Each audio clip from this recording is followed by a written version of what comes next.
Como vimos no vídeo anterior, existem segredos contidos nas escrituras que, se formos um pouquinho mais a fundo, conseguimos ter revelações mais profundas acerca do plano da criação, o funcionamento do nosso universo, a respeito do propósito de tudo. A gente chegou a ver que entre os primeiros versos de Gênesis 1 e os primeiros versos do Evangelho de João, temos informações que se conectam, temos informações a respeito das mesmas coisas. Vimos que alguma coisa aconteceu entre o verso 1 de Gênesis 1 e o verso 2, que chamamos de teoria do intervalo, porém explicamos isso com mais detalhes do que a própria teoria do intervalo, e vimos que ali ocorreu o sacrifício do Cordeiro antes da fundação do mundo, de forma atemporal.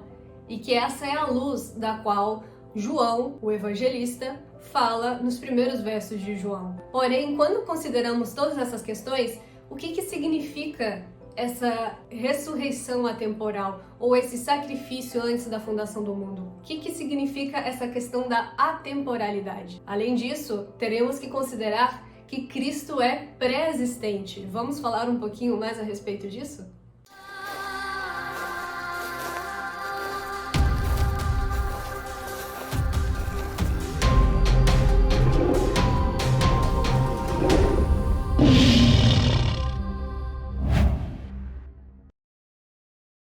E aí, galera, tudo bem com vocês? Vamos falar de algo muito interessante hoje, muito importante, que é a respeito da temporalidade e da pré-existência do nosso Messias.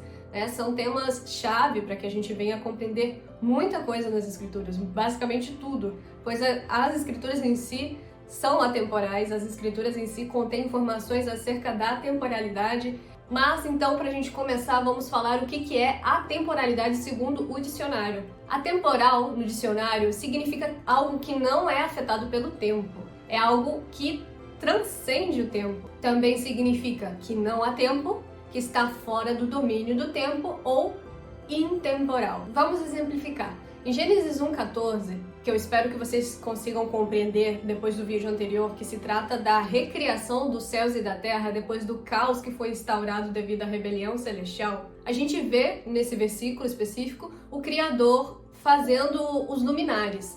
E ele informa que eles servirão para separar dia e noite, mas também para que viéssemos a contar os dias, contar os anos. No entanto, em Apocalipse 22:5, temos a informação de que na eternidade, lá no futuro, não teremos noite. Não será necessária a luz do sol, porque a luz emanará já diretamente do nosso próprio Pai Criador. E não será necessária a luz do sol e não haverá noite. Mas a luz sempre emana do Pai. Isso está escrito de forma futura porque é algo que futuramente se aplicará à humanidade.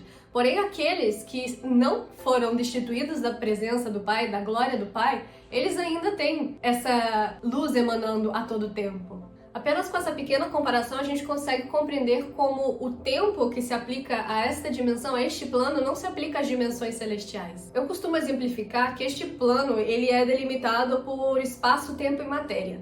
Os seres celestiais e o Criador ficam fora desse espaço onde a gente habita, eles ficam de fora, então eles não são delimitados pelo tempo, espaço, matéria. Esta limitação aqui que a gente habita, que a gente vive, não afeta eles. Mas vamos voltar especificamente a respeito da crucificação de Cristo. A gente falou que ele foi morto antes da fundação do mundo e que isso tem conexão com a sua morte lá 33 anos depois de Cristo, né? Pela nossa contagem convencional. E eu vou colocar uma imagem aqui na tela para a gente ilustrar a conexão desses dois eventos, que são o mesmo, porém que ocorrem na temporalidade e ocorre aqui na Terra. Na física quântica, isso daqui seria chamado um buraco de minhoca.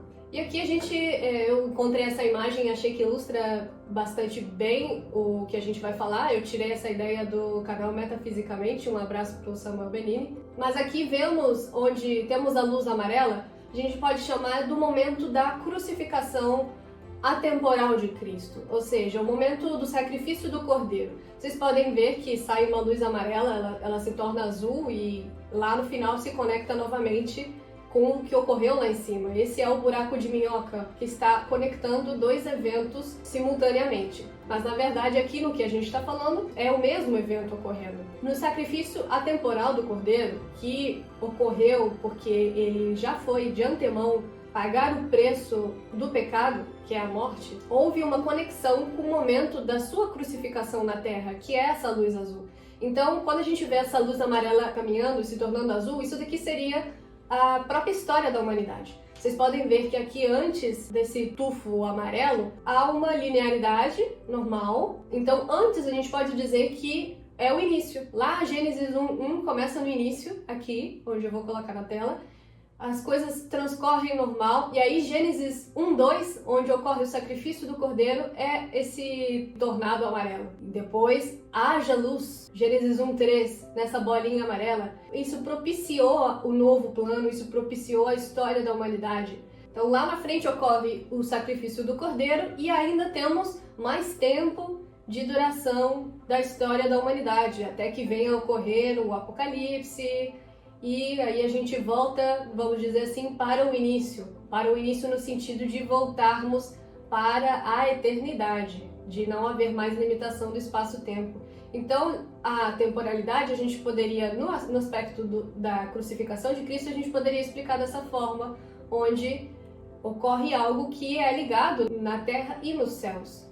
Então, a grande questão que a gente abordou no vídeo anterior e a gente vai falar agora é que o Cordeiro foi morto antes da fundação do mundo, e isso as escrituras mesmo nos dizem. E para que ele tenha sido morto antes da fundação do mundo, ele tem que ser sim pré-existente. Ele não passou a existir no ano que a gente considera o ano zero. Não, ele é pré-existente, ele já existiu. E isso não tô tirando da minha cabeça. Agora a gente vai junto mastigar vários versos que falam sobre isso e que torna toda essa questão da pré-existência de Cristo irrefutável. Mas existem pessoas que ainda assim teimam em dizer que Cristo não é pré-existente, ele passou a existir no ano zero. Isso pra mim sim chega a ser uma heresia. Mas então vejamos os versículos que falam a respeito disso. Em Miqueias 5:2, vemos a seguinte informação: Mas tu, Belém Efrata, embora sejas pequena entre os milhares de Judá, de ti sairá para mim aquele que é governador em Israel, e cujas saídas têm sido desde os tempos antigos, desde a eternidade.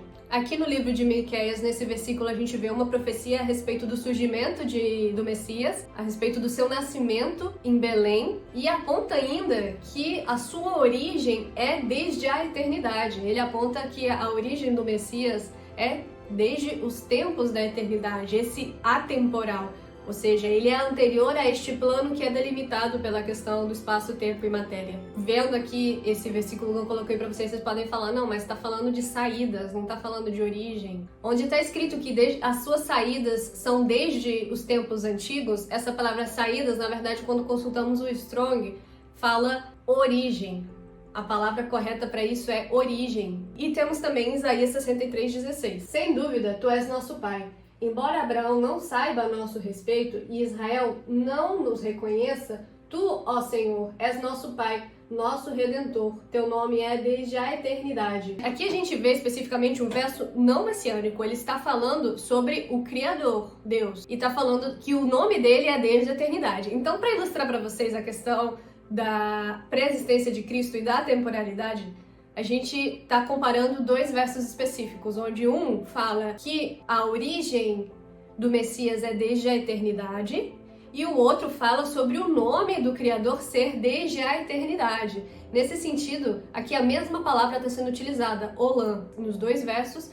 Para a eternidade temos a palavra no hebraico Olam, e elas se referem à mesma coisa. Quando se refere ao Criador, ao Deus Criador, ao Deus Pai, todo mundo se sente confortável em pensar que ele, de fato, óbvio, ele é pré-existente, mas por que não com relação ao Messias? Aqui a gente vê que está sendo falado para os dois a mesma coisa com relação à eternidade, desde a eternidade. Em João 17:5, a gente vê Cristo orando antes dele ser preso, e na sua oração ele fala algumas questões muito interessantes sobre a sua pré-existência. E agora, ó Pai, glorifica-me contigo mesmo, com aquela glória que eu tinha contigo antes que o mundo existisse.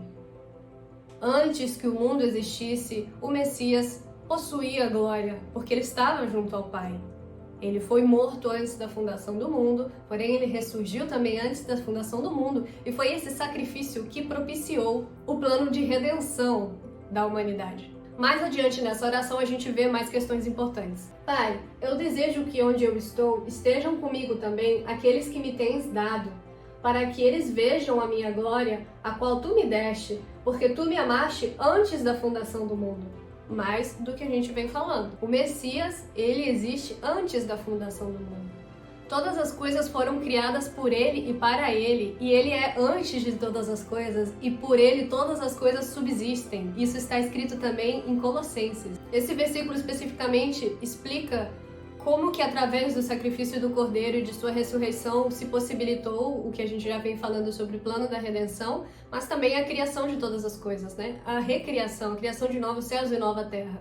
Já na primeira carta de Pedro também temos algumas informações que embasam toda essa questão do Cordeiro ter sido morto antes da fundação do mundo e de todas as coisas terem sido feitas por meio dele, de uma forma que ele foi predestinado para isso desde antes da fundação do mundo. 1 Pedro capítulo 1, do verso 18 ao 20, temos o seguinte: Porquanto vós sabeis que não fostes redimidos com coisas corruptíveis, como prata ou ouro, de vossa vã maneira de viver, a qual recebestes dos vossos pais, mas com o precioso sangue de Cristo, como de um cordeiro sem defeito e sem mancha, o qual foi verdadeiramente predestinado antes da fundação do mundo, porém manifestado nestes últimos tempos por vós. Quando a gente vê ali nos primeiros versos que não fomos redimidos por questões corruptíveis como prata ou ouro, se refere a que não fomos comprados com essas questões corruptíveis como prata ou ouro. Fomos comprados pelo sacrifício do Cordeiro, justamente porque o preço do pecado é a morte. Então, houve pecado, o merecimento daquele que peca é a morte, mas através do sacrifício do Cordeiro, houve a redenção. E é curioso também que, se fôssemos olhar esse versículo aqui com aquela visão calvinista, teríamos que entender que o próprio Cristo não possuía livre-arbítrio, porque aparece a palavra predestinação ali, né? Tá falando que Cristo foi predestinado, mas isso não tem nada a ver com a questão do calvinismo. Aqui a gente observa na própria aplicação de Cristo que se trata de que anteriormente, antes da fundação do mundo, onde ele era pré-existente, ele tinha um plano pré-definido. O plano dele era morrer, tanto na forma temporal como aqui nesse plano físico, para que o preço viesse a ser pago, o preço do pecado. Então, quando Cristo morreu na temporalidade, isso se deu devido a uma lei celestial.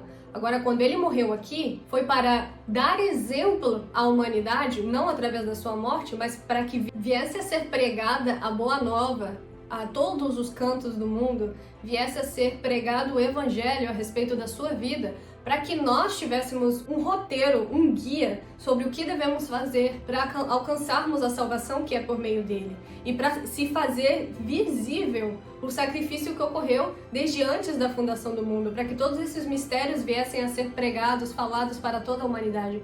Então, ao tempo que o sacrifício atemporal simplesmente teve uma questão envolvendo criação, esse sacrifício aqui na Terra envolve uma questão mais voltada para exemplo e testificação do que ocorreu, porque assim como é na Terra, também é nos céus. Aqui, o que ocorre aqui é, de certa forma, um reflexo do que houve nos céus. As próprias escrituras nos demonstram isso, onde a gente vê certos padrões ocorrendo nas escrituras, com base nas histórias que ela contém, a respeito de coisas que ocorreram nos céus. A gente consegue traçar esse paralelo. Então, o sacrifício do Cordeiro foi muito mais profundo do que costuma ser ensinado pra gente nas igrejas. Foi algo que ocorreu desde o princípio por uma questão de lei, por uma questão de que quando algo é devido na legislação e algo na legislação é descumprido, é necessário se pagar o preço, ter uma pena para aquele que infringe a lei.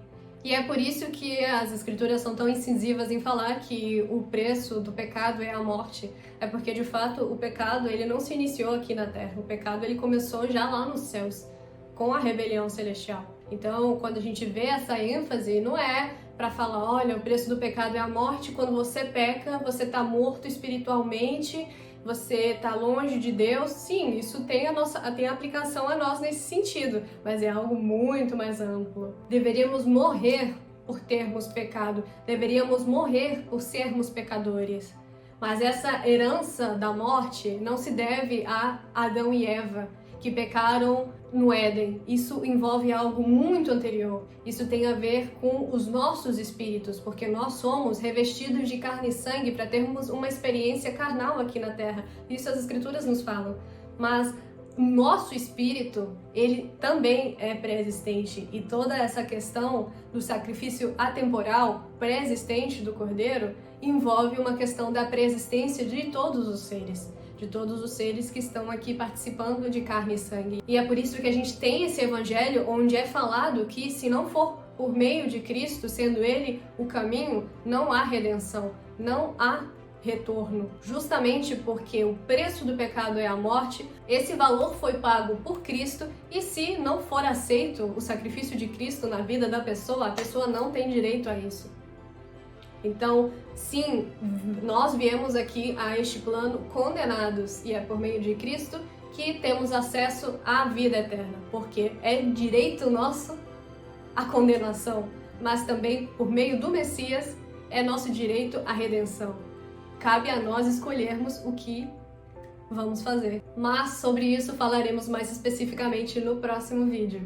Então é isso, galera. Eu espero que vocês tenham compreendido toda essa questão que é muito profunda da atemporalidade no sacrifício do Cordeiro. Existem outros assuntos e outros eventos que são atemporais, que têm conexão com eventos celestiais, porém ao longo do desenvolvimento desse canal vamos tratando de todas essas questões.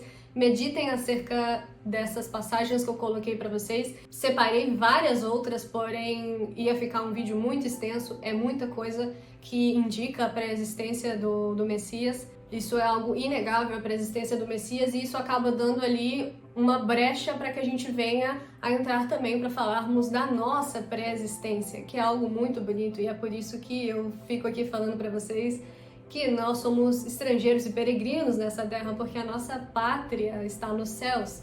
Nós somos seres espirituais, primeiramente, tendo uma experiência aqui carnal, uma experiência onde estamos revestidos por carne e sangue, certo?